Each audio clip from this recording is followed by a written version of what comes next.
coming here was an actual dream to me. Working day and night hard, एक ऐसी जगह पर पहुंचना जहां पर शायद दुनिया पहुंचने के लिए सपना ले. It was actually a dream.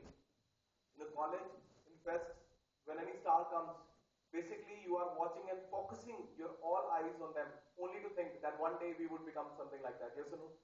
Yes. The reason behind is that actually you have that kind of desperation which must come outside.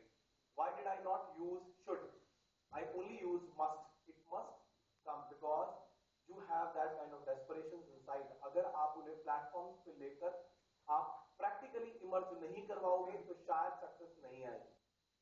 I am not having a lot of materials to speak in front of you, but basic those things with which I have started my journey and still I am following those basic values of life जिनकी वजह से मैं यहाँ तक पहुंचा.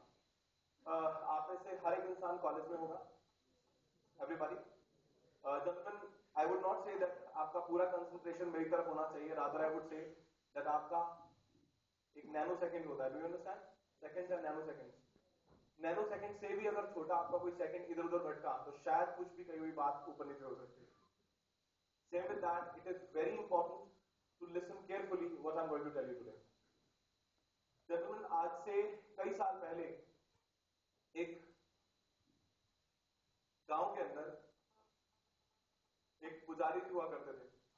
उन्होंने क्या किया कि he had set few tenets which were basically expected and accepted by those kind of people जो वहां पर रहते थे, जिसे रिचुअल्स बोला जाता है. आज के टाइम में कोई भी काम करवाते हैं हम घर में तो रिचुअल्स करवाते हैं. ऐसा नो सेम विद दैट. तो उन्होंने एक ट्रेंड सेट किया था कि कोई भी इंसान अगर उस गांव से उनके पास पूजा करवाने के लिए आता था तो वो क्या करते थे, उनका एक यंत्र था, एक फिलॉसफी थी कि ऐसे शुरुआत करनी है और ऐसे ही होना है. जैसे सबसे पहले वो उठते थे पूजा से पहले. उठने के बाद उनके घर में एक कैट हुआ करती थी. उस कैट को वो बांधते थे, उसको पहले खाना डालते थे, फिर थोड़ा सा सबके सामने उसे प्यार करते थे. फिर उसके बाद जाकर वो उसे वहां से जब वो खाना खा लेती थी उसे खोलते थे, फिर दूसरे खूंटे पे बांधते थे. आफ्टर दैट कुएं से पानी निकालते थे, खुद भी पीते थे, उसे भी देते थे, फिर हाथ धोते थे. उसके बाद जाकर वो पूजा बैठते थे. This was a trend he was following exactly. करते करते क्या हुआ, ही बीन ओल्ड, उनकी एज बढ़ गई और डेथ हुई. एक दिन बहुत सारा क्राउड आया क्योंकि काफी टाइम से गांव के अंदर पूजा नहीं हुई थी. उन्होंने आकर उनकी वाइफ से पूछा कि पंडिताइन जी हमें